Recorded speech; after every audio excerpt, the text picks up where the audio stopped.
இந்த நாட்களில் நம்ம தொடர்ச்சியாக தியானித்து கொண்டு வருகிற ஒரு காரியம் ஜெயம் பெற்றவர்கள். அதை பற்றி தானே தியானிச்சுக்கிட்டு வர்றோம். ஜெயம் பெற்றவர்கள். வெளிப்படுத்தின விசேஷம் 2-3 அதிகாரங்களை வாசிக்கும் பொழுது ஜெயம் கொள்ளுகிறவன் எவனோ அவனுக்கு என்று நிறைய ஆசீர்வாதங்களை ஆண்டவர் சொல்லி இருக்கிறதை வேதத்திலே நம்ம வாசிக்கிறோம். ஜெயம் கொள்ளுகிறவன் எவனோ அவனுக்கு ஜீவ விருட்சத்தின் கனியை தருவேன் சொல்லுகிறார். புதிய நாமத்தை அவனுக்கு நான் கொடுப்பேன் என்று ஆண்டவர் சொல்லுகிறார். தேவனுடைய ஆலயத்திலே தூணாக்குவேன் என்று ஆண்டவர் சொல்லுகிறார். இப்படி ஜெயம் கொள்ளுகிறவர்கள் ஜெயம் கொள்ளுகிறார்கள் என்று 7 முறை திரும்ப திரும்ப சொல்லப்படுகிறாரு. அப்போ இந்த கடைசி காலத்தில் வந்திருக்கிற நம்முடைய வாழ்க்கையில் நம்ம மனதில் கொள்ள வேண்டிய ஒரு முக்கியமான காரியம், நாம் ஜெயம் பெற்றவர்களாய் நிற்க வேண்டும். நான் ஜெயிக்கிறவனாக இருக்க வேண்டும். நான் ஜெயிக்கிறவளாக இருக்க வேண்டும். இதை மனதில் ஆழமாய் பதித்து கொள்ள வேண்டும். ஏன் ஆண்டவர் இந்த மாதிரி ஜெயம் கொள்ளுகிறவர்கள் என்பதாய் சொல்லுகிறார்? நாம் இந்த கடைசி காலத்தில் பல போராட்டங்களை நம்முடைய ஆவிக்குரிய வாழ்க்கையிலே சந்திக்கிறோம். இதுவரைக்கும் கண்டிராத போராட்டங்கள், நெருக்கங்கள், எதிர்ப்புகள், சோதனைகளை நாம் சந்திக்கிறோம். ஏனென்றால் சாத்தானுக்கு கொஞ்ச காலம் மாத்திரமே உண்டென்று அறிந்தபடியினால் அவன் பலத்த விதமாய் தெய்வ பிள்ளைகளுக்கு விரோதமாய் யுத்தம் செய்கிறான், போராட்டங்களை கொண்டு வருகிறான். ஆகவே நாம் யுத்தம் பண்ணி ஜெயித்து முன்னேறி போக வேண்டும். ஆகவேதான் வேத வசனத்தில் ஆண்டவர் அந்த காரியத்தை திரும்ப திரும்ப சொல்லி வைத்திருக்கிறார். ஆனால் நம்ம என்ன செய்கிறது? தோல்வி அடைஞ்சிடுறோமே. ஜெயிக்கணும்னு தான் நினைக்கிறோம், தோல்வி அடைஞ்சிடுறோமே. காலையில் எழும்பும் பொழுது என்ன செபிக்கிறோம்? இந்த நாள் முழுவதும் உமக்கு பிரியமாக இருக்கணும் ஆண்டவரே, உமக்கு சித்தமானபடி தான் நடக்கணும், தவறு செய்திடக்கூடாது, என்னை காத்து கொள்ளுங்க அப்படின்னு கருத்தை ஜெபம் பண்ணி தான் நாள் ஆரம்பிக்கிறோம். ஆனால் படிக்கிற இடத்துல, வேலை செய்கிற இடத்துல, பிஸ்னஸ் செய்கிற இடத்துல, என் வீட்டுக்குள்ளேயே நம்மளை கோபப்படுத்துகிற மாதிரி ஒருத்தர் பேசிடுறாங்க, நம்ம வருத்தப்படுத்துகிற மாதிரி ஒரு காரியம் நடக்கிறது, நமக்குள்ள ஒரு எரிச்சலை உண்டாக்குற மாதிரி ஒரு காரியம் நடந்துருது. வெளியே போனால் நம்முடைய கண்களை பரிசுத்த குலைச்சல் ஆக்கக்கூடிய காரியங்கள் நிறையா இருக்குது. என்ன செய்கிறது? எப்படி வாழ்கிறது? சில சமயம் இந்த மாதிரி மனமே சலித்து போகிறதில்லை. அப்போ எப்படி வெற்றி உள்ள ஜெயம் பெற்ற ஒரு வாழ்க்கை வாழ முடியும்? அதெல்லாம் கஷ்டங்க, அதெல்லாம் முடியாதுங்க அப்படின்ற ஒரு சூழ்நிலைக்கு நம்ம விடுவோம். இல்லை அப்படி தானே? நீங்கள் அப்படி வந்துட்டீங்கல்ல. முக்கியமாக வாலிப தம்பி, வாலிப மகள், அதெல்லாம் சொல்கிறக்க நல்லதாக இருக்குங்க.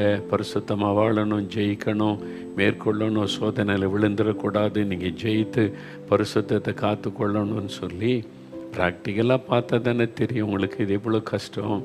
அதுவும் இந்த காலத்தில் வாலிபர்கள் பரிசுத்தமாக வாழ்றது என்பது முடியாத காரியங்க. அந்த மாதிரி சிந்தை நிறைய பேருக்குள்ளே விட்டது. அப்படி தானே? ஆனால் ஆண்டவர் சொல்லுகிறார், என் பிள்ளைகளே, நீங்கள் ஜெயிக்க முடியாத ஒரு காரியத்தை ஆண்டவர் சொல்லுவாரா? நீங்கள் ஜெயம் பெற்றவர்களாக இன்னும் இருக்க முடியும். வேறு புஸ்தகத்தில் அப்படி ஜெயித்த நிறைய பேரை குறித்து வாசிக்கிறோம்ல. அதனால்தான் நாமும் முற்றும் ஜெயம் கொள்ளுகிறவளாக இருக்கிறோம் என்று வேத வசனம் நமக்கு சொல்லுகிறாரு. நீங்கள் முற்றிலும் ஜெயம் கொள்ளுகிறவர்கள். இல்லை நீங்கள் பாருங்களேன், இந்த மாதிரி ஊழியம் செய்தாங்க, அந்த மாதிரி கர்த்தரால் பயன்படுத்தப்பட்டாங்க, அவங்கெல்லாம் கூட விழுந்து போயிட்டாங்க, அவங்கெல்லாம் கூட பின்வாங்கி போயிட்டாங்க, அவங்களெல்லாம் கூட பாருங்கள் ஆண்டவர் தூஷிகர் மாதிரி நடந்தபடி ஆகிப்போச்சு, நான்லாம் ஏமாத்துறாங்க அப்படின்னு நினைக்க தோன்றும். அப்படி தானே? பல சமயங்கள், சூழ்நிலைகள் நம்ம சுற்றி நடக்கிற காரியத்தை பார்க்கும்போது நாம் ஜெயிக்க முடியுமா என்ற சிந்தை உண்டாகத்தான் செய்யும். நான் ஆண்டவர் என்னை ஊழியத்துக்கு அழைத்த போது 1974 50 வருஷத்துக்கு முன்னால், அப்போவே நான் ரொம்ப ஆண்டவர் ஊழியத்துக்கு அழைத்த போது எனக்குள்ளே பல கேள்விகள். முதல்ல நான் ஒரு வாலிபனாக இருக்கிறேன், பரிசுத்தமாக முதல்ல நம்ம வாழ முடியுமா? அது ஊழியக்காரனாகிட்ட எவ்வளோ பரிசுத்தமாக இருக்கணும், அதெல்லாம் நம்மளால் இருக்க முடியுமா? அதெல்லாம் கஷ்டமான காரியமாச்சே அப்படின்னு ஒரு எண்ணம். அதனால் ஆண்டவரை அழைக்கிறாரு. சரி, ஆண்டோடைய ஊழியத்துக்கு வரலான்னு நினச்சா முன்னால் ஓடினவங்க ஓட்டப்பந்தயத்தில் சில ஊழியர்கள் வீழ்ச்சி அடைந்தார். இந்த ஊழியக்காரரெல்லாம் ஆண்டவர் அவ்வளோ வல்லமையாக பயன்படுத்தினார். அவர் வந்து நின்னாலே பிசாசெல்லாம் அப்படி அலறி ஓடும். அவர் வந்து அப்படி கையை நீட்டினால் அசுத்த ஆவிகள் அப்படி கீழே விழும். ஒரு வார்த்தை சொன்னாலே போதும் சப்பானி நடப்பாங்க, குருடர் பார்வை அடைவாங்க. அவ்வளோ பெரிய அற்புதம்லாம் நடந்திருக்கு. ரொம்ப ஆச்சரியமாக, அவ்வளோ பெரிய அற்புதமா. ஆமாம், அதை பார்த்தவங்கெல்லாம் கூட சொன்னாங்க, இந்த மாதிரி அற்புதம் நடக்கும். அவர் வந்து நின்னாலே அந்த மாதிரி கர்த்தர் வல்லமையாக பயன்படுத்துவார். அப்போ இப்போ என்னாச்சு? பின்வாங்கி போயிட்டாரு. இப்போ ஆண்டவர் விட்டு விலகி போயிட்டாரு. இப்போ இயேசுவை தூஷிக்கிற மாதிரி நடந்து கொள்ளுகிறார். அதை கேட்டோன்னே இன்னும் எனக்கு பயம். இவ்வளோ வல்லமையாக பயன்படுத்தப்பட்ட ஊழியக்காரர் கூட இந்த மாதிரி ஆயிட்டார்னா நான்லாம் ஏமாத்துறோம். ஐயோ, இது ரொம்ப கஷ்டம்னு சொல்லி ஆண்டவர்கிட்ட அதெல்லாம் சொன்னேன். இந்த மாதிரி இந்த ஊழியக்காரர் விழுந்துட்டாருன்னு சொல்கிறாங்க. தமிழ்நாட்டில் இந்த ஊழியக்காரர், அமெரிக்காவில் இந்த ஊழியக்காரர், இங்கே இந்த ஊழியக்காரர், இவங்கெல்லாம் விழுந்து போனவங்க பின்வாங்கி போயிட்டாங்கலாம் சொல்கிறாங்க. இதெல்லாம் பார்க்கும்போது என்னாலெல்லாம் ஜெயித்து முன்னேற முடியுமா ஆண்டவரே? அதனால் ஆளை விட்டுருங்களேன், நான் ஒரு விசுவாசியாகவே இருந்துட்டு போகிறேன். ஊழியக்காரன் வந்த நிறைய பொறுப்புகள், எதிர்பார்ப்புகள் வந்துடுமே, அது கஷ்டந்தானேன்னு சொல்லி ஆண்டவர்கிட்ட நான் மனம் திறந்து பேசினேன். அப்போ ஆண்டவர் எனக்கு பதில் கொடுத்தார். நான் சொன்னல ஒரு அரை மணி நேரம் ஆண்டவர் என்னோடு பேசினார். நான் கேட்ட எல்லா கேள்விக்கும் பொறுமையாய் பதில் கொடுத்தார். அந்த மாதிரி முகமுகமாய் ஆண்டவர் பேசுகிற சமயம் இதெல்லாம் சொல்லி கேட்டேன் நான் ஆண்டவர்கிட்ட. அப்போ ஆண்டவர் சொன்னார், அவங்கெல்லாம் விழுந்து போனது உண்மைதான்.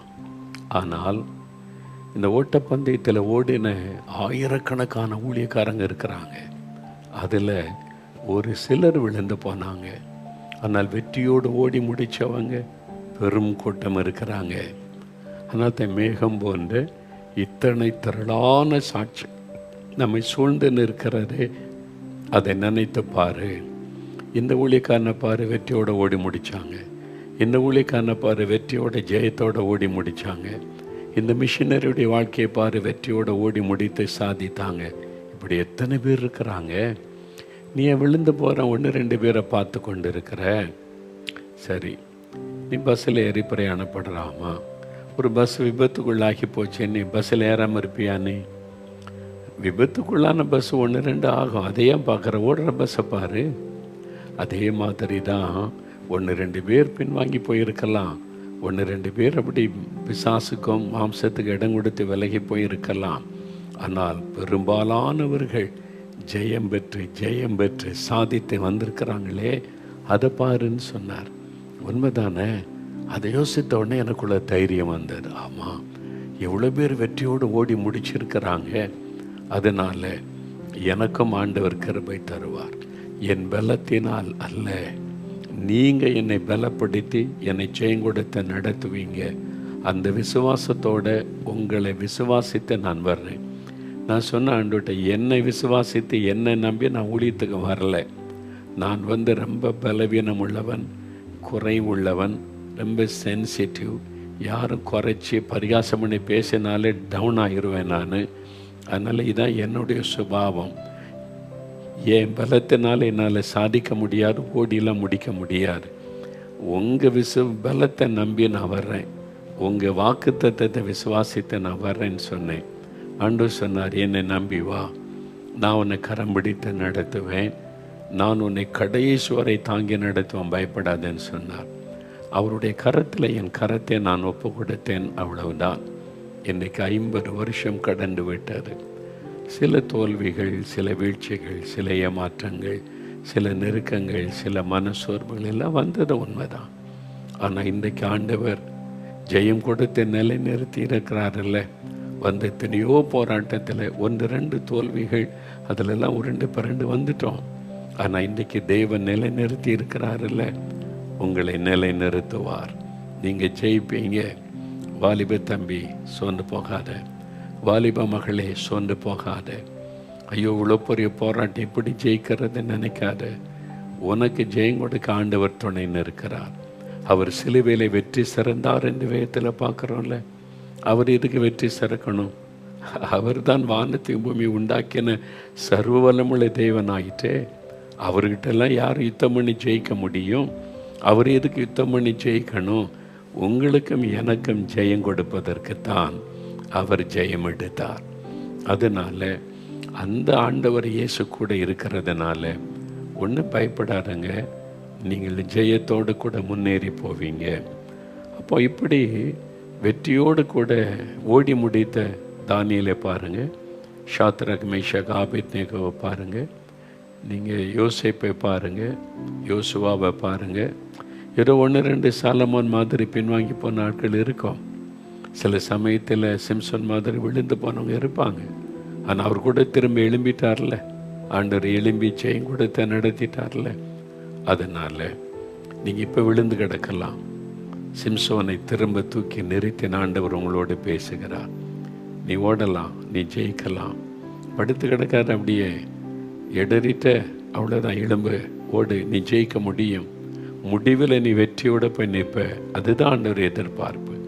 இப்போ ஓடிக்கொண்டிருக்கிற ஓட்ட பந்தயத்தில் இப்போ சில தடங்கல்கள் வரும், கால் இடறி விழ வேண்டியது வரும், சில சமயம் மற்றவங்களுடைய பரிகாசங்கள் சோர்ந்து போக பண்ணும். அதுக்கு மத்தியில் ஓடிக்கிட்டே இருக்கிறோம்ல, பயப்படாதங்க, நீங்கள் ஓடி முடிச்சிடலாம், வெற்றியோடு முடிக்க முடியும். ஆண்டவர் உங்களோடு தான் பேசுகிறார். ஆனால் நாம் ஜெயிப்பதற்கு யார் நம்முடைய எதிராளி, யாரோடு நம்முடைய போராட்டம், இதை நாம் அறிந்து கொள்ளதான் முதலாவது நாம் பார்த்தோம். நம்முடைய மாம்சம், நம்முடைய சரீரம். இந்த மாம்சம், சரீரம் மாம்சம் தானே, இது நம்மோடு யுத்தம் பண்ணுகிறார். இதை நாம் ஜெயிக்க வேண்டும். அவயவங்களில் போர் செய்கிற இச்சைகள். யாக்கோபு 4:1 சொல்ல முடியும். அவயவங்களில் போர் செய்கிற இச்சைகள். கண்களில் ஒரு இச்சை, மாம்சத்தில் ஒரு இச்சை, நம்முடைய சரீர உறுப்புகளை உண்டாகிற இச்சையான காரியங்கள் நம்மோடு யுத்தம் பண்ணுகிறாரு. நம்மை வீழ்ச்சி அடைய, நம்மை பின்வாங்க பண்ண போராடுகிறாரு. அப்போ முதலாவது நம்முடைய போராட்டம் நம்முடைய மாம்சத்தோடு தான். இதை முதலாவது நம்ம ஜெயிக்கணும். அப்போது இதை நீங்கள் நல்லா அறிந்து கொள்ளணும். எல்லா மனிதருக்குள்ள மாம்சம் இருக்கிறது.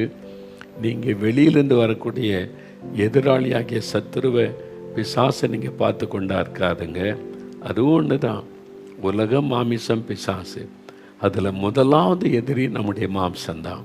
இதை நம்ம ஜெயிக்கணும். அதை ஆண்டவர் விரும்புகிறார். இது எப்படி நம்ம கூட போராடுகிறது? கலாத்தியர் 5:14-17 வாசிக்கும்போது, கடந்த முறை நம்ம பார்த்தோம்ல, கலாத்தியர் 5:17, மாம்சம் ஆவிக்கு விரோதமாகவும் ஆவி மாம்சத்துக்கு விரோதமாகவும் இச்சிக்கிறது. நீங்கள் செய்ய வேண்டுமென்று இருக்கிறவைகளை செய்யாதபடிக்கு இவைகள் ஒன்றுக்கொன்று விரோதமாக இருக்கிறது. மாம்சமும் ஆவியும், இந்த ரெண்டு எங்கே இருக்குது? இங்கே தான் இருக்குது. இது மாம்சம் வெளியில் பார்க்குறோம்ல, உள்ளுக்குள்ள ஆவி இருக்கிறாரு. இந்த ரெண்டு ஒன்றுக்கு ஒன்று போராடுது. மாம்சமும் ஆவியும் போராடுகிறது. அதான் வசனம் சொல்லுங்க, மாம்சம் ஆவிக்கு விரோதமாகவும் ஆவி மாம்சத்துக்கு விரோதமாகவும் இச்சிக்கிறது.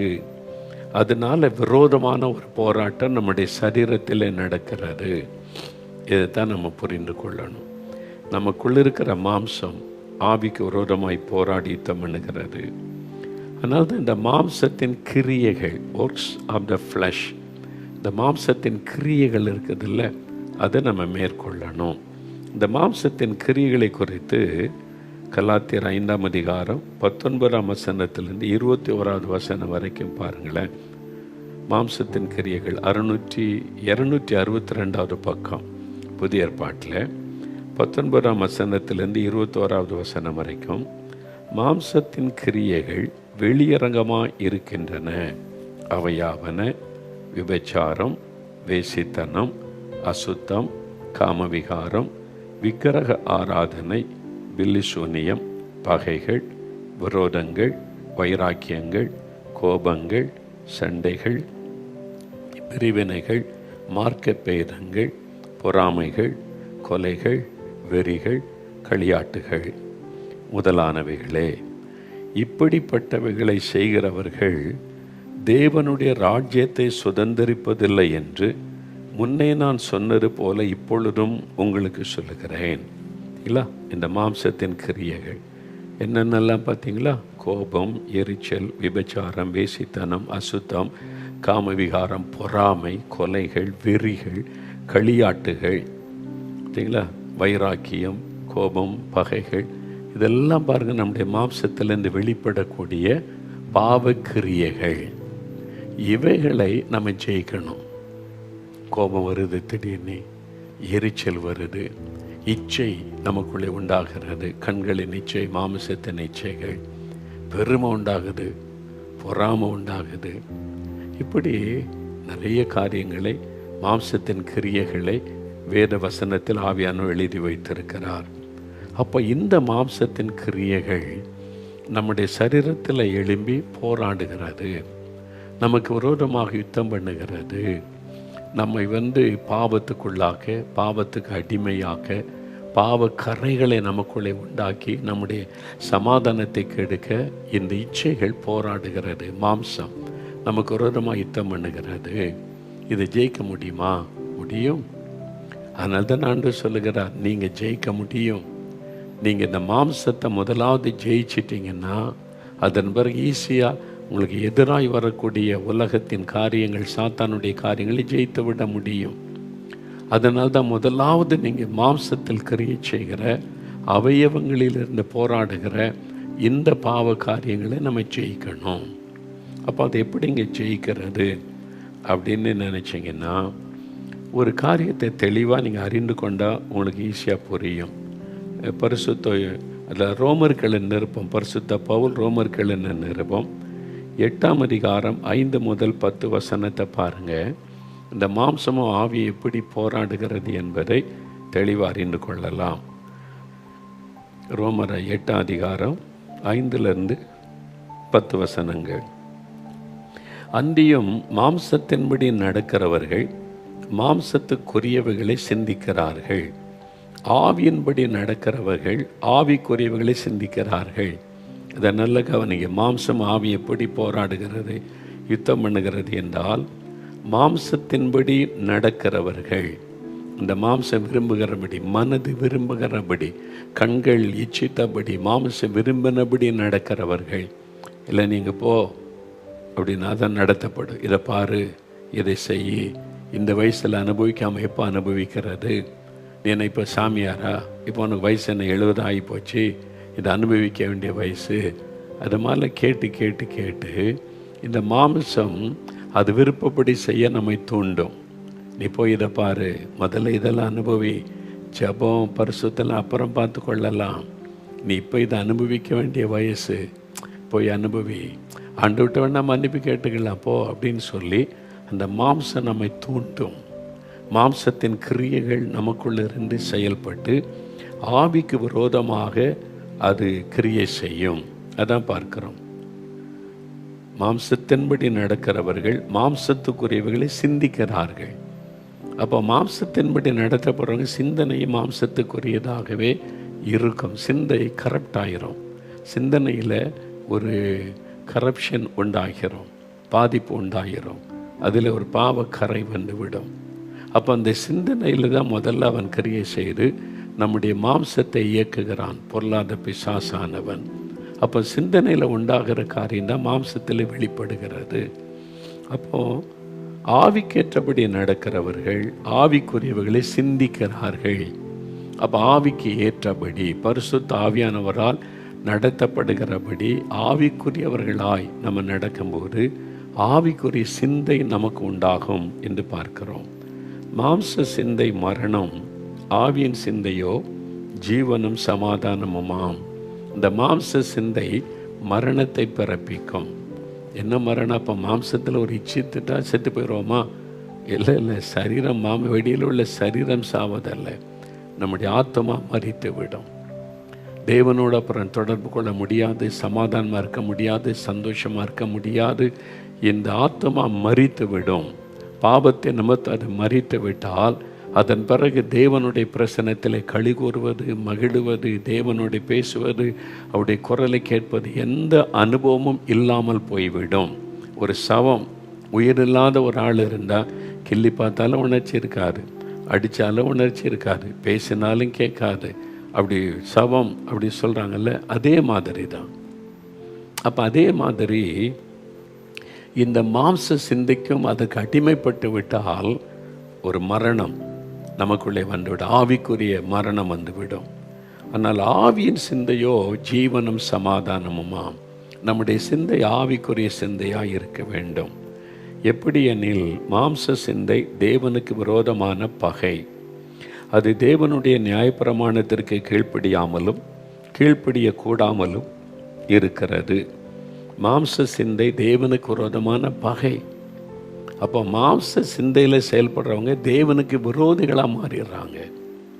இப்படி தான் நம்ம ஆண்டவருக்கு சத்துருக்களாய் மாறி விடுகிறோம். நீங்கள் சொல்லலாம் வேண்டாம், நான் இயேசுவை நேசிக்கிறேன், கடவுளை நேசிக்கிறேன், ஜெகோவா ஆண்டவருக்கு ஸ்தோத்திரம்னு சொல்லலாம். ஆனால் மாம்சத்தின்படி நீங்கள் நடக்கும் பொழுது, மாம்ச சிந்தை உள்ளவர்களாய் காரியங்களை செய்யும்போது அது தேவனுக்கு விரோதமான பகை. அது தேவனுடைய நியாயப்பிரமாணத்திற்கு கீழ்ப்படியக்கூடாமலும் இருக்கிறது. மாம்சத்துக்குட்பட்டவர்கள் தேவனுக்கு பிரியமாக இருக்க மாட்டார்கள். அப்போ மாம்சம் விரும்புகிறதை செஞ்சுக்கிட்டே இருக்கிறவங்க பாருங்கள், அவங்களால தேவனுக்கு பிரியமானதை செய்ய முடியாது. ஏன்னா தேவனும் மாம்சமும் இணைந்து போக முடியாது. தேவன் ஆவியினாலே நம்ம இயக்குகிறவர், தம்முடைய ஆவியை நமக்கு தந்து ஆவியானவராலே வழி நடத்துகிறவர். அப்போ தேவனும் மாம்சமும் இணைந்து போக முடியாது. அதுதான் வேதம் சொல்லுகிறாரு, மாம்சத்துக்கு உட்பட்டவர்கள் தேவனுக்கு பிரியமாக இருக்க மாட்டார்கள். தேவனுடைய ஆவி உங்களில் வாசமாயிருந்தால் நீங்கள் மாம்சத்திற்கு உட்பட்டவளாய் இராமல் ஆவிக்கு உட்பட்டவளாய் இருப்பீர்கள். கிறிஸ்துவின் ஆவி இல்லாதவன் அவருடையவன் அல்ல. மேலும் கிறிஸ்து உங்களில் இருந்தால் சரீரமானது பாவத்தின் நிமித்தம் மரித்ததாயும் ஆவியானது நீதி நிமித்தம் ஜீவனுள்ளதாயும் இருக்கும். சரிங்களா? அப்போ அந்த மாம்சம் ஆவி இதை குறித்து தெளிவாக இந்த வசனம் சொல்லுகிறது. நம்முடைய வாழ்க்கையில் இந்த போராட்டம் இருக்குதா? இப்போ இருக்குதில்ல, மாம்சத்துக்கு ஒரு ஆவி போராடுது, ஆவிக்கு ஒரு மாம்சம் போராடுது. மாம்சம் சொல்லுது, நான் சொல்கிறபடி தான் செய்யணும், நான் சொல்கிறபடி தான் விரும்புகிறபடி தான் நடக்கணும், நான் இதெல்லாம் விரும்புகிறேன், இப்படி தான் செய்யணும், நான் இந்த மாதிரி செல்ஃபோன் இந்த காஸ்ட்லியாக வாங்கணும், இதெல்லாம் பார்க்கணும், இதெல்லாம் செய்யணும், எல்லோரும் செய்கிறாங்க, செய்யணும்னு விரும்புகிறேன். ஆண்டவர் சொல்வார், அதெல்லாம் உனக்கு வேண்டியதில்லை, அவசியமில்லை, நீ தேவனுடைய சமூகத்தில் காத்திருக்கணும், ஜெபிக்கணும் என்பதாய். அப்போது இந்த மாம்சம் துளைக்காது, மாம்சம் போராடும் ஆவிக்கு விரோதமாய். ஏன்னா ரெண்டு வித்தியாசமாய் செயல்படுகிற காரியங்கள், அதை தான் நம்ம வேதத்தில் பார்க்கிறோம். அப்போ என்னங்க செய்யணும்? இப்போ இந்த போராட்டம் இருக்கிறது உண்மைதான், அதுக்கு என்ன செய்கிறது அப்படின்னீங்கன்னா, ரோமர் 8:13 பாருங்கள். ரோமர் 8:13, மாம்சத்தின்படி பிழைத்தால் சாவீர்கள், ஆவியினாலே சரீரத்தின் செய்கைகளை அழித்தால் பிழைப்பீர்கள். ஆவியினாலே சரீரத்தின் செய்கைகளை அழித்தால், இந்த சரீரத்தில் கிரியை செய்கிற இல்லை மாம்சத்தில் கிரியை செய்கிற பாவ உணர்வுகள், கோபம், எரிச்சல், இச்சைகள், பொறாமைகள், சண்டைகள், பகைகள், வைராக்கியங்கள், உலக ஆசைகள், பண ஆசைகள், புறங்குறது, இந்த மாதிரி பாவ காரியெல்லாம் இருக்கிறதெல்லாம் நம்முடைய மாம்சத்தில் வெளிப்படுறதில்லை. இதை அழிக்கக்கூடிய வல்லமை ஆவியானவருக்கு தான் உண்டு. ஆவியினாலே சரீரத்தின் செய்கைகளை அழித்தால் பிழைப்பீர்கள். அது அழிக்கப்படணும், அதாவது ஜெயிக்கணும், நீங்கள் அதை மேற்கொள்ளணும் என்பதாய் ஆண்டோடைய வார்த்தை சொல்லுகிறது. அதான் முக்கியம். இப்போ ஒரு சமயம் ஒரு வாலிபன், ரொம்ப பக்தி உள்ள ஒரு வாலிபன், ஒரு ஃபேக்ட்ரியில் வேலை செய்கிறவர், ஒரு நாள் என்னை முன்ன எனக்கு பழக்கெல்லாம் கிடையாது, நான் கையில் எங்கே போனாலும் கையில் பைபிளோடு இருக்கிறேன்னா அந்த பைபிளை பார்த்துட்டு ஒரு வாலிப தம்பி கேட்டான், நீங்கள் என்ன செய்கிறீங்க என்பதாக கேட்டான். நான் சொன்னேன், ஆண்டோடைய ஊழியம் செய்கிறேன் என்பதாய். அப்படியா? இது பல வருஷத்துக்கு முன்னால் நடந்தது. அவனும் ஒரு வாலிபன், நானும் ஒரு வாலிப பிராயத்தில் இருந்த சமயம். அப்போ அவன் கேட்டான், எனக்கு ஒரு பிரச்சனை இருக்குது, நீங்கள் உதவி செய்வீங்களா என்பதாய். சரி, நான் உதவி செய்கிறவங்களுக்கு என்ன பிரச்சனை? இல்லை, உங்கள்கிட்ட தனியாக கொஞ்சம் பேசணும், எனக்காக ஜெபம் பண்ணுவீங்களா? சரி, ஜெபிக்கிறேன். வேலைக்கு போய் கொண்டு இருந்த தம்பி வேலையை விட்டு என் கூட வந்துட்டார். நீ வேலை இன்றைக்கி லீவ் போட்டுக்கொள்ளலாம், இது ரொம்ப முக்கியம் எனக்கு நான் எங்கே போய் கேட்குறதுன்னு தெரியல என்று சொல்லி என் கூட வந்துட்டார். 2 பேரும் வீட்டுக்கு வந்தோம். என்னோடய அறையிலே உட்கார்ந்தோம். சரி சொல்லுங்கள், உங்களுக்கு என்ன பிரச்சனை, நான் என்ன செய்யணும்னு கேட்டேன். அவனுடைய கண்கள் இந்த கண்ணீர் வடி ஆரம்பித்தார். அப்படியே அழுது கொண்டே இருந்தான். கொஞ்ச நேரம் அழுத பிறகு சொன்னான், நான் ரட்சிக்கப்பட்டிருக்கிறேன், இயேசுவை என் உள்ளத்தில் ஏற்றுக்கொண்டிருக்கிறேன், என் பாவத்தெல்லாம் அவர் மன்னிச்சிருக்கிறான்னு நிச்சயம்லாம் எனக்கு உண்டு. எனக்கு ரொம்ப சந்தோஷம். ரட்சிக்கப்பட்ட ஒரு வாலிபன், பாவம் மன்னிக்கப்பட்ட நிச்சயமெல்லாம் இருக்கிறாரு. அடுத்து சொன்ன காரியம்தான், அடுத்து அவன் சொன்னான், ஆனால் என்னை பரிசுத்தமாக காத்துக்கொள்ள முடியல, என் கண்களை பரிசுத்தமாய் காத்துக்கொள்ள முடியலை, என் சிந்தனைகளை பரிசுத்தமாக காத்துக்கொள்ள முடியலை, அது நிமித்தம் என்னுடைய சரீர அவயவங்களுக்குள்ள அந்த பாவம் கிரியை செய்கிறது, என்னை மேற்கொள்ளுகிறது, என்னை வீழ்த்தி விடுகிறது. அப்போ ஒவ்வொரு நாள் ஐயோ நான் பாவம் செய்துட்டேனே, ஆண்டவரே மன்னியும், கண்களின் நிச்சயங்களை மன்னி, மாம்சீச்சை மன்னினை தினம் ஜெபிக்கிறேன், தினம் வீழ்ச்சி அடைகிறேன், தினம் ஜெபிக்கிறேன், தினமும் மறுபடியும் அந்த பாவத்தை செய்கிறேன். இது என்ன கிறிஸ்தவ வாழ்க்கை? அப்போ எனக்கு பூரணமான விடுதலை இல்லையா? எனக்காக நீங்கள் ஜெபம் பண்ணி எனக்கு ஒரு விடுதலை வாங்கி கொடுங்கள் என்றான். அதான் அவனுடைய பிரச்சனை. பரிசுத்தமாய் வாழ விரும்புகிறான், ஆனால் முடியவில்லை. இந்த பாவம் வேண்டாம் என்று நினைக்கிறான், அதை செய்யாமல் இருக்க முடியவில்லை. அதான் அவனுடைய பிரச்சனை. அப்போ நான் அவனை பார்த்து சொன்னேன், நான் ஜெபம் பண்ணுறதுனாலெல்லாம் உனக்கு ஒரு பரிசுத்தம் வந்து விடாது. உனக்கு ஒரு உதவி செய்யலாம், உனக்காக நான் ஜெபிக்கிறேன். அதற்கு ஒருத்தர் தேவை. அவர் தான் பரிசுத்த ஆவியானவர். அவர் எப்பவும் உனக்குள்ளே நிரந்தரமாய் தங்கியிருந்து உன்னை வெற்றியின் பாதையில் நடத்துவார். அந்த ஆவியானவர் வரும்பொழுது என்ன நடக்கும்? இந்த மாம்சக்கிரி இருக்குதில்ல, உன்னுடைய கண்களின் நிச்சை, மாம்சத்தின் நிச்சை, பெருமைகள், பண ஆசைகள், இந்த மாதிரி பாவத்தை தூண்டுகிற காரியெல்லாம் இருக்குதில்ல, அந்த ஆவியானவர் இறங்கும்போது அதை அழித்து விடுவார், அதை ஜெயித்து விடுவார். பிசாசின் மாம்சத்தின் கிரியைகள் அழிக்கப்படும். அதுக்கு தான் அவர் அக்கினியாக இறங்கி வருகிறார். அந்த அக்கினியானவர் நமக்குள்ளே இறங்கி வந்த மாம்சக்கிரிகள் அழிக்கப்பட்டு விட்டால் அப்புறம் அவ்வளோதான். நீங்கள் ஜெயமுள்ள ஒரு வாழ்க்கை செய்ய முடியும். பரிசுத்த ஆவியினுடைய வல்லமையினால் நீங்கள் வெற்றியுள்ள வாழ்க்கை செய்ய முடியும் என்பதாக நான் அவனுக்கு காரியத்தை விளங்க பண்ணினேன். அப்பொழுது இந்த வாலிபன், அப்படியானா இந்த பரிசுத்த ஆவியின் அபிஷேகம் வல்லமை எனக்கு வேணும், ஜெபம் பண்ணுங்க. இப்போ ஜெபிக்க முழங்கால் படியிட்டான். அவனோடு சேர்ந்து நான் ஜெபம் பண்ணினேன். அவன் எதுக்காக இந்த ஆவியானவரை கேட்கிறான்? வெற்றி உள்ள வாழ்க்கை செய்யணும், பரிசுத்தமுள்ள ஒரு வாழ்க்கை வாழணும்.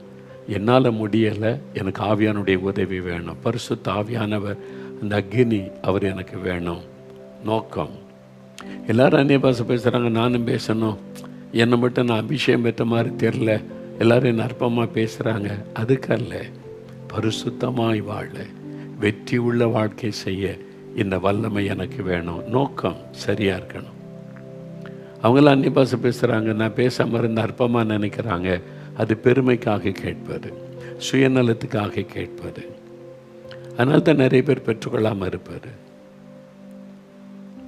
ஆனால் இந்த வாலிப தம்பி, நான் பரிசுத்தமாக வாழணும், வெற்றி உள்ள வாழ்க்கை செய்யணும், அதுக்கு அந்த அபிஷேகம் வேணும், தாகத்தோடு கேட்டான். நானும் அவனுக்காக ஜெபம் பண்ணினேன்.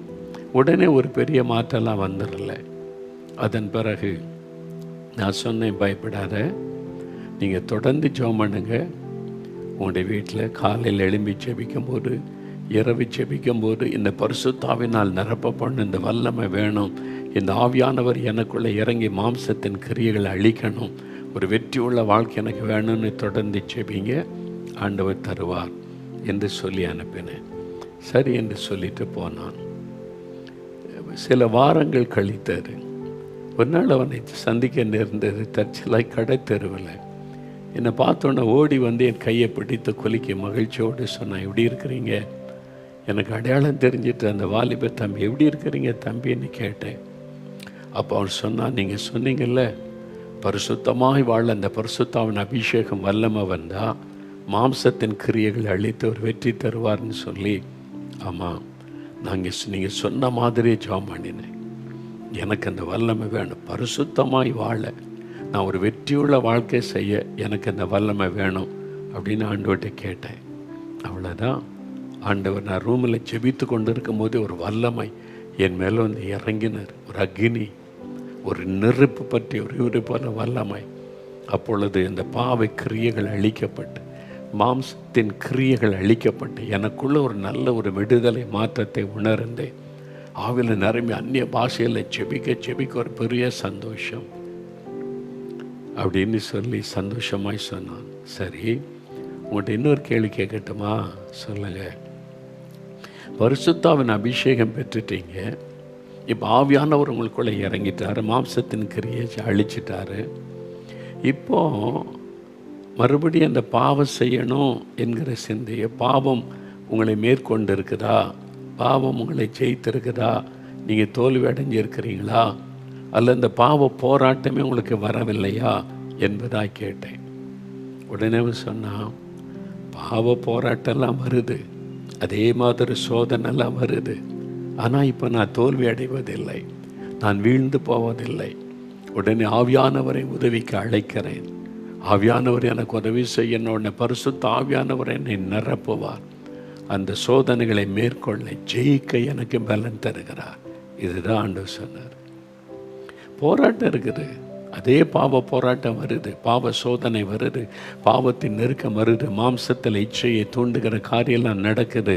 ஆனால் இப்போ வீழ்ச்சி அல்ல, தோல்வி அல்ல, ஜெயம் ஆவியானவர் தருகிறார். இதான் ஆவியினாலே மாம்சத்தின் கிரியைகளை அழித்து ஜெயிப்பது. நீங்கள் ஜெயிக்கணும். கோபம் வருது, எரிச்சல் வருது, இச்சை வருது, என்ன பண்ண முடியும், உலகத்தில் இருக்கிறவங்க அப்படி தான் இருக்குன்னு சொல்லிட்டு போவது அல்ல. நீங்கள் ஜெயிக்க முடியும், நீங்கள் ஜெயிக்கணும், அதை பொறுப்பை எடுக்கணும். நான் இதை ஜெயித்து வெற்றி உள்ள வாழ்க்கை செய்யணும் அப்படின்னு விரும்பணும். அதுக்காக செபிக்கணும். அதுக்கு உதவி செய்யத்தான் பரிசுத்த ஆவியானவர். ஆவியினாலே மாம்சத்தின் கிரியைகளை நீங்கள் அழிக்க முடியும் என்று வேதம் சொல்லுகிறது அல்லவா? அதான் முக்கியம். இப்போ அந்த தம்பி பாருங்க, எந்த சோதனைலாம் வருது, அந்த ஆவியானவர் எனக்கு வெற்றி தருகிறார் என்றார். அதனால தான் நாம் அனுதினமும் தேவ சமூகத்தில் போய் இந்த வேத வசனத்தை தியானித்து பரிசுத்த ஆவியில நிரம்பி ஜெபிக்கணும். தினந்தோறும் வேத வசனத்தை வாசித்து தியானித்து ஜெபிக்க ஜெபிக்க ஜெபிக்க சத்துருவை மேற்கொள்ளக்கூடிய, மாம்சத்தின் கிரியைகளை மேற்கொள்ளக்கூடிய ஒரு வெற்றி தரக்கூடிய ஒரு அனுபவத்தை ஆவியானவர் நமக்கு தருவார். ஒரு நாள் அனுபவத்தோடு முடிந்து விடுவது அல்ல. அந்த தினமும் பரிசுத்த ஆவிக்குள்ளே நிரம்பி நீங்கள் ஜெபிக்கும் போது ஜெயம் பெற்றவளாக மாறுவீங்க. இப்போது வேத புஸ்தகத்தில் ரோமர்களின் நிருபம் 7ஆம் அதிகாரம் 15ஆம் வசனம் முதல் பாருங்கள். உங்களை பற்றி, என்னை பற்றி, நம்மை பற்றி தெளிவாக எழுதியிருக்கிற ஒரு விஷயம். இப்போ நம்ம பேசின இந்த வாலிபனுடைய வாழ்க்கையோடு இது ஒப்பிட்டு பாருங்கள். 15ஆவது வசனம், ரோமர் 7:15. எப்படி எனில், நான் செய்கிறது எனக்கே சம்மதி இல்லை, நான் செய்கிற காரியத்தில் எனக்கு சம்மதம் இல்லை. நான் விரும்புகிறதை செய்யாமல் நான் வெறுக்கிறதையே செய்கிறேன். நான் எதை விரும்புகிறேனோ அதை செய்யலை. ஜெபிக்கணும்னு விரும்புகிறேன், ஜெபிக்க முடியல. பரிசுத்தமாக இருக்கணும்னு விரும்புகிறேன், பரிசுத்தமாக இருக்க முடியல. தாழ்மையாக இருக்கணும்னு விரும்புகிறேன், தாழ்மையாக இருக்க முடியல. கோபப்படக்கூடாதுன்னு விரும்புகிறேன், கோபப்படாமல் இருக்க முடியவில்லை. நான் வெறுக்கிறதையே செய்கிறேன். நான் என் கண்களின் இச்சைகளை நான் வெறுக்கிறேன், ஆனால் அதை செய்து விடுகிறேன். மாம்சத்தின் இச்சைகளை நான் வெறுக்கிறேன், அதை செய்து விடுகிறேன். கோபத்தை, எரிச்சல், இச்சை காரியங்களை வெறுக்கிறேன், ஆனால் கோபம் வந்து விடுகிறது. அப்போ அதான் ஒரு மனுஷனுடைய ஒரு உண்மையான நிலைமை. நான் விரும்புகிறதை செய்யாமல் நான் வெறுக்கிறதே செய்கிறேன். அவயவங்கள் அப்படி தான் செய்கிறார். இப்படி நான் விரும்பாததை செய்கிறவனாய் இருக்க நியாயப்பிரமாணம் நல்லது அல்ல என்று ஒத்துக்கொள்ளுகிறேனே. ஆதலால் நான் அல்ல, எனக்குள் வாசம் பண்ணுகிற பாவமே அப்படி செய்கிறது. நான் ரட்சிக்கப்பட்டுட்டேன், ஆண்டவருடைய பிள்ளை தான், அவருடைய ரத்தம் கழுவி விட்டது. ஆனால் இன்னும் எனக்குள்ளே பாவம் வாசம் பண்ணுகிறது. அதுதான் என்னை தூண்டுகிறது. அதுதான் என்னை பாவம் செய்ய, மாம்சத்தை தூண்டி தூண்டி தூண்டி என்னை செய்ய வைக்கிறது. அது எப்படி எனில், என்னிடத்தில் அதாவது என் மாம்சத்தில் நன்மை வாசமாய் இருப்பது இல்லை என்று நான் அறிந்திருக்கிறேன். இது மாம்சம், இதில் நன்மை வாசமாய் இருப்பதில்லை என்று அறிந்திருக்கிறேன். நன்மை செய்ய வேண்டும் என்கிற விருப்பம் என்னிடத்தில் இருக்கிறது, நன்மை செய்வதோ என்னிடத்தில் இல்லை. இதுதான் இன்றைக்கு ரட்சிக்கப்பட்ட தெய்வ பிள்ளைகளுடைய போராட்டம். நன்மை செய்ய வேண்டும் என்ற விருப்பம் இருக்கிறது, நன்மை செய்வதோ என்னிடத்தில் இல்லை. பரிசுத்தமாக இருக்க விருப்பம் எனக்கு இருக்கிறது, பரிசுத்தமாய் வாழ்வதோ என்னிடத்தில் இல்லை. எனக்கு அதான் நம்முடைய போராட்டம். ஆமாம், நான் இதை விட்டுறேன்னு நினைக்கிறேன், விட முடியல. இதை செய்யக்கூடாதுன்னு நினைக்கிறேன், செய்து விடுகிறேன். நான் இந்த மாதிரி நான் பேசக்கூடாது, அமைதியாக இருக்கேன்னு நினைக்கிறேன், பேசி விடுகிறேன். ஒரு தாப்பனார் சொன்னாங்க, ஒரு முறை என்னை ஜெபிக்க வந்தாங்க. என்னையான்னு கேட்டேன். பொதுவாக வயசான தாப்பன்மார் வந்தால் வியாதி பலவீனம் சில மன கஷ்டம் சொல்லுவாங்க. அவங்க சொன்னாங்க, எனக்கு ஒரு பலவீனம் ஐயா, ஆண்டவர் என்ன ரட்சித்திருக்கிறார், நான் ஆண்டவருடைய பிள்ளையாக இருக்கிறேன், அதிலெல்லாம் எனக்கு சந்தேகம் இல்லை. ஆனால் திடீர்னு கோபம் வந்துடுது எனக்கு. இந்த கோபம் வர்றதுனால என் குடும்பமே பாதிக்கப்படுது. காலையில் எழும்பி ஜெபிக்கிறேன், பைபிள் வாசிக்கிறேன், இந்த கோபப்படக்கூடாதுன்னு நினைக்கிறேன், என்னால் முடியலையே. டக்குன்னு கோபம் வந்துடுது, கோபமான வார்த்தை வந்துடுது. அதனால் என் மனைவி பாதிக்கப்படுறாங்க, பிள்ளைகள் பாதிக்கப்படுறாங்க, என்னால் எல்லாருமே பாதிக்கப்பட்டு குடும்பத்தில் சமாதானமே இல்லாமல் அப்படியே ஒரு நெருக்கமும் ஒரு அமைதியும் துக்கமும் காணப்படுகிறது. நான் தான் அதுக்கு காரணம். அப்போ அந்த தகப்பனாருக்குள்ள கோபப்படக்கூடாது என்ற விருப்பம் இருக்கிறது, ஆனால் கோபப்படாமல் இருக்க முடியல. சாந்தமாக இருக்கணும்னு விருப்பம் இருக்குது, சாந்தமாக இருக்க முடியல. இதுதான் பெரிய பிரச்சனை. அவர் சொன்னான், விரும்புகிறதை செய்யாமல் விரும்பாத தீமையை செய்கிறேன். 20வது வசனம், அந்தபடி நான் விரும்பாததை நான் செய்தால் நான் அல்ல, எனக்குள்ளே வாசமாயிருக்கிற பாவமே அப்படி செய்கிறது. என் மாம்சத்துக்குள்ள பாவம் வாசம் பண்ணுகிறது, அதுதான் அப்படி செய்கிறது என்பதாய் சொல்லுகிறார். ஆனபடியால் நன்மை செய்ய விரும்புகிற என்னிடத்தில் தீமை உண்டென்கிற ஒரு பிரமாணத்தை காண்கிறேன். பரிசுத்தமாக வாழணும், நன்மை செய்யணும்னு நினைக்கிறேன், ஆனால் தீமை செய்யணும், பாவம் என்கிற ஒரு பிரமாணம் எனக்குள் இருப்பதை நான் காண்கிறேன். ஆகிலும் என் மனதின் பிரமாணத்திற்கு விரோதமாய் போராடுகிற வேறொரு பிரமாணத்தை என் அவயவங்களில் காண்கிறேன். ஒரு போராட்டம் நடக்குது என் அவயவங்களில். என் மனதில் நான் விரும்புகிறதுக்கு விரோதமான ஒரு போராட்டம் என் சரீர அவயவங்களிலே உண்டாகிறது. அந்த போராட்டத்தை நான் காண்கிறேன். அது என் அவயவங்களில் உண்டாயிருக்கிற பாவ பிரமாணத்திற்கு என்னை சிறையாக்கி கொள்ளுகிறது. அப்போ என் அவயவங்களிலே போராடுகிற பாவ காரியங்கள். நிர்பந்தமான மனுஷன் நான். இந்த மரண சரீரத்தில் நின்று யார் என்னை விடுதலையாக்குவார்கள்? என்னுடைய போராட்டம். இந்த மரண சரீரத்தில் நின்று யார் என்னை விடுவிப்பார்கள்? இது ரட்சிக்கப்பட்ட ஆண்டவருக்கு பிரியமாய் வாழ விரும்புகிற ஒரு மனிதனுடைய உள்ளத்தில் இன்று எழும்பக்கூடிய ஒரு போராட்டம். பார்த்தீங்களா? ஜெயிக்க முடியல, ஆனால் நம்ம ஜெயிக்கணும் அப்படின்னு ஆண்டவர் சொல்கிறார். போராட்டம் இருக்கும், மாம்சம் போராட்டம், ஆவிக்கு விரோதமாக உன் சொந்த சரீரமே போராட்டம். உன்னை பாவத்துக்குள்ளாக்க, உன்னை வந்து கரைப்படுத்த, அந்த பாவ ஆசை உனக்குள்ளே தூண்டி செய்ய வைக்க போராடும். நீ ஜெயிக்கணும், ஜெயம் பெற்றவளாக இருக்கணும். அதுதான். அப்போ நிர்பந்தமான மனுஷன் நான். இந்த மரண சரீரத்திலிருந்து யார் விடுதலையாக்குவார்கள்? ஒரு மனிதனுடைய கதறுதல் பார்த்தீங்களா? இதை குறித்து பவுல் தான் அதை எழுதுகிறார்ல. ரோமருடைய ஆட்சி காலம், பவுல் இருந்த இயேசுவின் நாட்களும் ரோமருடைய பவுல் அப்போஸ்தலனுடைய காலமும் ரோமர்களுடைய ஆட்சி காலம். இந்தியா வெள்ளையர்கள் ஆட்சி பண்ணாங்கல்ல, அது மாதிரி ரோமர்கள் இஸ்ரேல் தேசம், உலகத்தின் பல தேசங்கள், ஆசியா ஐரோப்பா நாடுகளில் பெரும்பகுதியில் அவங்க ஆட்சி பண்ணினார்கள். அவங்க கொடுக்கிற கொடூரமான தண்டனை வாரடி, வாரினால் அடித்து காயப்படுத்துவது, அது ஒரு தண்டனை. அப்புறம் சிலுவையில் அறைவது, கைகளில் காலில் ஆணி அடித்து தொங்க விடுவது, அது ஒரு தண்டனை. இன்னொரு தண்டனை கொடுப்பாங்களாம், அது ரொம்ப கொடூரமானது. என்ன செய்வாங்க?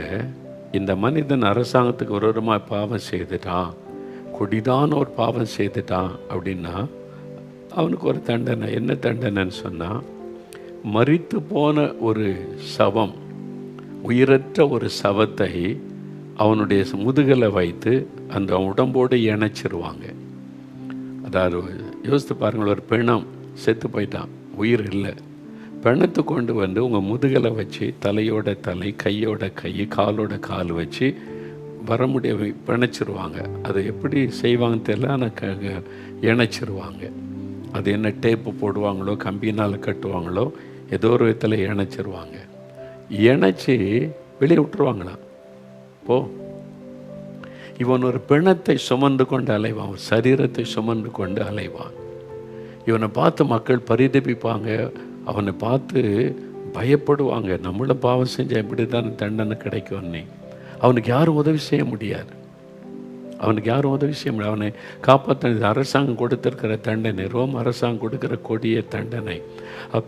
அப்போதான் அவனுடைய உள்ள கதறுமாம், இந்த மரண சரீரத்தை நின்று யார் என்னை விடுதலை ஆக்குவார்கள்?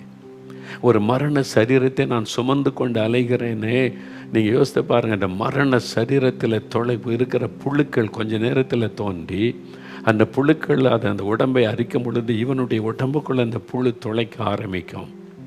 ஒரு துர்நாற்றம் ஒரு பக்கம், புழுடைய துளைத்து வருகிற அந்த வேதனை ஒரு பக்கம். ஜனங்கள்லாம் பார்த்து அவனை பரிகாசம் பண்ணுவாங்க. அந்த பிணத்தை சுமந்து கொண்டே அப்படியே அவன் அலைய வேண்டும். அவன் எங்கே தனியாக போய் எங்கே உட்கார முடியாது, படுக்க முடியாது. எப்படி அவனுடைய வாழ்க்கை இருக்குன்னு யோசித்து பாருங்கள். இது ஒரு பரிதாபமான நிலைமை. அவன் கதறுவானாம், இந்த மரண சரீரத்தினின்று யார் என்னை விடுதலையாக்குவார்கள்? அதே மாதிரி தான் நாம் மனம் திரும்பி ரட்சிக்கப்படும் போது பழைய மனிதன் சிலுவையில் அறையப்பட்டு விட்டான். ஒருவன் கிறிஸ்துவுக்குள் இருந்தால் புது சிருஷ்டி, பழையவைகள் ஒளிந்து போய் என்ன, கிறிஸ்தவன் தன் ஆசை இச்சைகளை சிலுவையில் அறைந்திருக்கிறான். அவரோடு கூட சிலுவையில் அறையப்பட்டேன், ஆயினும் பிழைத்திருக்கிறேன். அப்போ அவரோடு கூட சிலுவையில் அறையப்பட்டு விட்டோம். இப்பொழுது புது மனிதனாய் மாறிவிட்டோம் நினைத்தாலும் அந்த பழைய சரீரத்தை பாருங்கள், இந்த ஆவிக்குரிய மனிதன் நமக்குள்ளே வந்து விட்டால் அந்த பழைய அந்த மாம்சம், அந்த சரீரம், அதை சுமந்து கொண்டே போகிறோம். அதுக்குள்ளே பாவம் இருக்கிறது. ஆவியில் ரட்சிப்பு வந்து விட்டது, ஆவியில் மனம் திரும்புதல், ரட்சிப்பு, சந்தோஷம் வந்து விட்டது. ஆனால் சரீரம் இன்னும் அந்த மாம்சம் நமக்குள்ளே போராடி கொண்டே இருக்கிறது. யார் விடுதலை ஆக்குவார்கள்? அப்போ இதெல்லாம் நம்ம ஜெயிக்க முடியுமா? இவ்வளோ போராட்டம் இருந்த ஜெயிக்க முடியுமான்னா முடியும். அதுதானே சொல்லியிருக்குது 8ஆம் அதிகாரத்தில், ரோமர் 8ஆம் அதிகாரத்தில் நீங்கள் வாசிக்கும்போது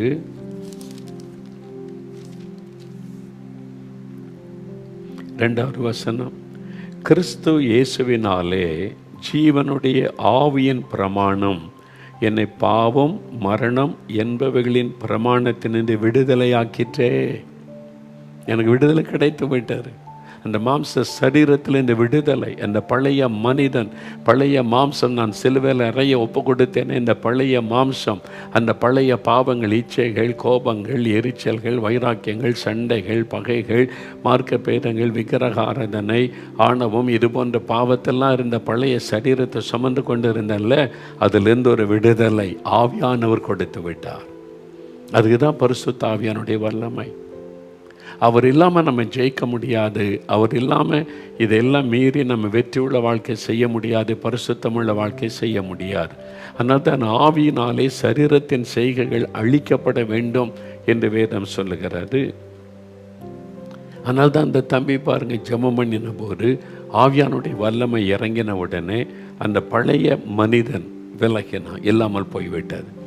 அவர் சுமந்து கொண்டிருந்த பழைய மனிதன், அந்த பழைய பாவ மனிதன் அவர் விட்டு போய்விட்டார். இப்போ ஆண்டவர் வெற்றியுள்ள வாழ்க்கை தருகிறார், உங்களுக்கு தருவார், நீங்கள் பெற்றுக்கொள்ள முடியும். அதனால தான் ஆண்டவர் இன்றைக்கு உங்களோடு பேசுகிறார். என் பிள்ளைகளே, முதலாவது உங்களுடைய அவயவங்களிலே போர் செய்கிற இச்சைகளை நீங்கள் மேற்கொள்ளணும், நீங்கள் ஜெயிக்கணும். அது உங்களுடைய ஆவிக்கு விரோதமாய் போராடுகிறது. அதுதான் உங்களை பின்னுக்கு இழுக்கிறது. அதுதான் முன்னேற விடாதபடி தடுக்கிறது, ஜெபத்தை தடுக்கிறது, உபவாசத்தை தடுக்கிறது, ஊழியத்தை தடுக்கிறது, முன்னேறி போக விடாதபடி பின்னுக்கு இழுத்து கொண்டு இருக்கிறது. நீங்கள் அதை ஜெயித்துட்டா முன்னேறி போவீங்க. அதனால தான் நீங்கள் ஜெயம் பெற்றவளாக இருக்கணும். முதல்ல உங்களுடைய மாம்சத்தை நீங்கள் ஜெயிக்க வேண்டும் என்பதை அறிந்து கொள்ளணும்.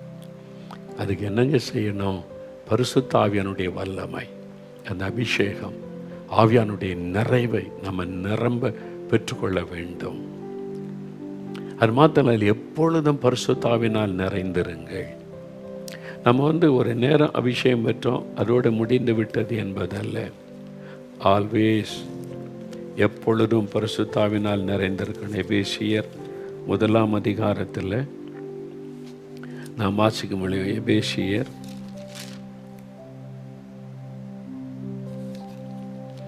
5 அதிகாரம் 18வது வசனம் பாருங்க. எபேசியர் 5:18 துன்மார்க்கத்துக்கு ஏதுவான மதுபான வெறி கொள்ளாமல் ஆவியினாலே நிறைந்து, filled with the Holy Spirit always. அப்போ அந்த வசனத்தை கவனிங்க. துன்மார்க்கத்துக்கு ஏதுவான மதுபான வெறி கொள்ளாமல். மதுபானம் குடிக்கிறவங்க எப்பவும் போதையிலே இருப்பாங்க பார்த்தீங்களா? அப்படியே அந்த மதுபானம் போதையிலே வச்சுருக்கவங்கள, போதை இருந்துக்கிட்டே இருக்காங்களே, என்ன பேசுகிறோம் என்ன நடக்குதுன்னு தெரியாது. அந்த மாதிரி அப்போது அந்த மாதிரி போதைக்கு இடம் கொடுக்காதங்க, அது உங்களை பாழாக்கி விடும். அதுக்கு பதிலாக ஆவியினாலே நிறைந்திருங்கள். நான் அதை யோசித்து பார்த்தேன். பரிசுத்த ஆவியினுடைய நிறைவையும் இந்த மாதிரி மதுபானத்தில் போதையில் இருக்கிறதையும் ஒப்பிட்டு ஆண்டவர் பேசியிருக்கிறாரு. இதில் அப்படி என்ன விஷயம் என்றால், நம்ம ஊருக்கு தான் கரெக்டு. நம்ம ஊர் ஆள் பார்த்திங்களா, காலையில் எழும்பணுன்னா முதல்ல சாரை கடையில் போய் குடிச்சிருவாங்க சிலர். அப்புறம் 11 மணிக்கு ஒரு முறை குடிப்பாங்க, மத்தியானத்தில் ஒரு முறை, சாயங்காலம் ஒரு முறை. ஒரு காலத்தில் சாயங்காலம் வேலை முடிஞ்சு உடம்பு வலிக்குதுன்னு கொஞ்சம் குடிப்பாங்க. இப்போ அவள் காலையிலேருந்து ஆரம்பித்தா ராத்திரி வரைக்கும். ஏங்க அப்படி பண்ணுறேன், இந்த மாதிரி பண்ணுறீங்க அப்படின்னு கேட்டால், அது கிக்கு இறங்கிட்டல, இந்த போதை இறங்கின உடனே கை கால்லாம் நடுங்கிறோம். எப்பவும் அந்த கிக்கில் இருக்கணும், போதையிலே இருக்கணும். அப்போ தான் சரீரம் சரியாக செயல்படும். அப்படி சொல்லுவாங்க, பார்த்துருக்கீங்களா? அந்த மதுபான போதை இறங்கிடக்கூடாதான், எப்பவும் அந்த போதையிலே இருக்கணும், ஃபுல் போதையில். அப்போ தான் ஸ்டெடியாக நிற்க முடியலன்னு கை கால்லாம் அசந்தரம், என்னால் முடியாதுன்னு சொல்லுவாங்க. அதே மாதிரி தான் எப்பொழுதும் பரிசுத்த ஆவியானுடைய அந்த நிறைவு, எப்பொழுதும் காலையில், மத்தியானம், மாலையில், ராத்திரியில், எப்போ அதுக்கு அப்பப்போ போய் நீங்கள் போய் முழங்கால் போட்டு ஜெபரையில் ஜெபிக்கணுமா? இல்லை. நீங்கள் எப்பொழுதும் பரிசுத்த ஆவியில் நிறைந்தவளாய் வேலை செய்யும்போதும், நடக்கும்போதும், வெளியில் போகும்போதும், வரும்பொழுது எப்பொழுதும் அந்த பரிசுத்த ஆவிக்குள்ளே நிறைந்து ஆண்டவரை அந்நிய பாஷையில் துதித்து கொண்டே இருக்க அந்த ஆவியானுடைய அக்னி உங்களுக்குள்ளே கொழுந்து விட்டு எரிந்து கொண்டே இருக்கும், பலன் உண்டாக்கி கொண்டே இருக்குமா? அப்போ எப்பவும் நீங்கள் ஜெயிக்கிறவளாக இருப்பீங்க. சாத்தான் எந்த பாவ குப்பையை கொண்டு வந்தாலும், பாவ போராட்டத்தை கொண்டு வந்தாலும், வேலை செய்கிற இடத்துல, படிக்கிற இடத்துல, அங்கே இங்கே எங்கே கண்களுக்கு முன்னால் இச்சையான காரியத்தை கொண்டு வந்தாலும் ஈஸியாக மேற்கொண்டு போய்கிட்டே இருப்பீங்க. அது உங்களை ஜெயிக்க முடியாது, நீங்கள் அதை ஜெயிப்பீங்க. அதுக்கு தான் எப்பொழுதும் அந்த பரிசுத்த ஆவியினால் நிறைந்திருப்பார். ஆவியானவராலே அந்த மாம்சத்தின் கிரியைகள் அழிக்கப்பட வேண்டும். அதுக்கு உங்களை அர்ப்பணித்து கொள்ளணும். ஆண்டவரே, நான் ஜெயிக்கணும், என் சரீர அவயவங்களை கிரியை செய்கிற இந்த பாவ இச்சைகளை நான் ஜெயிக்கணும், நான் எப்பொழுதும் ஜெயம் பெற்றவனாக இருக்கணும். ஆண்டவரிடத்தில் அப்படி உண்மையாக நீங்கள் கேட்டிங்கன்னா ஜெயிக்க முடியும். ஆண்டவர் அந்த வல்லமை உங்களுக்கு தர முடியும்.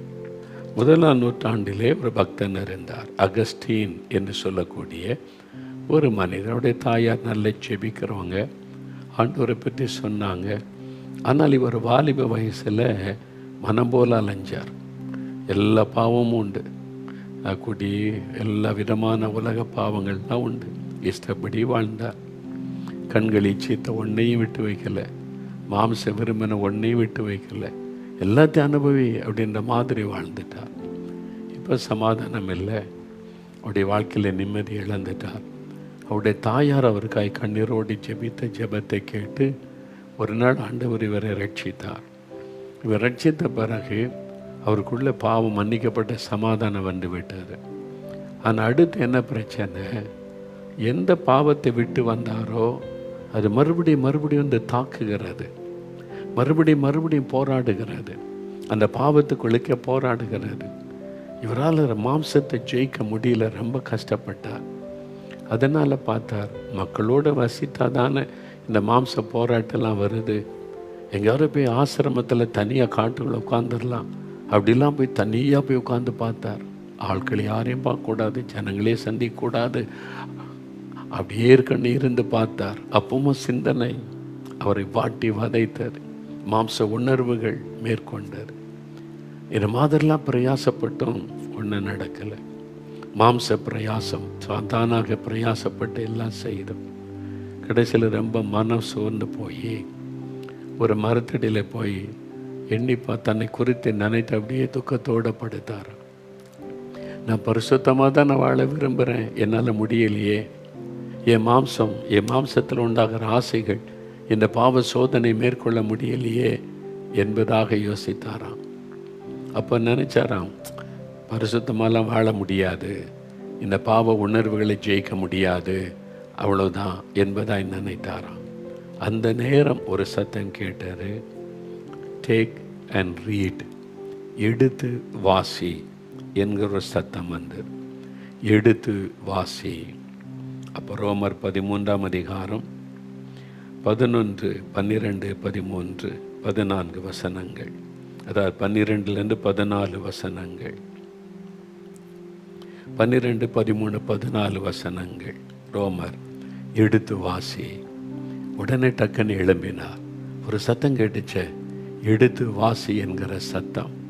அது ரோமர் 12, 13, 12, 13, 14. நேர வீட்டுக்கு ஓடினார், தன்னுடைய அறைக்கு ஓடினார், வேதத்தை திறந்தார், எடுத்து வாசித்தார். என்ன சொல்லுகிறது? ரோமர் 13, 12, 13, 14. இரவு சென்று போயிற்று, பகல் சமீபமாயிற்று, ஆகையால் அந்தகாரத்தின் கிரியைகளை நாம் தள்ளிவிட்டு ஒளியின் ஆயுதங்களை தரித்து கொள்ள கடவோம். களியாட்டும் வெறியும் வேசித்தனமும் காமவிகாரமும் வாக்குவாதமும் பொறாமையும் உள்ளவர்களாய் நடவாமல் பகலிலே நடக்கிறவர்கள் போல சீராய் நடக்க கடவோம். துர் இச்சைகளுக்கு இடமாக உடலை பேணாமல் இருந்து கர்த்தராகிய இயேசு கிறிஸ்துவை தரித்து கொள்ளுங்கள்.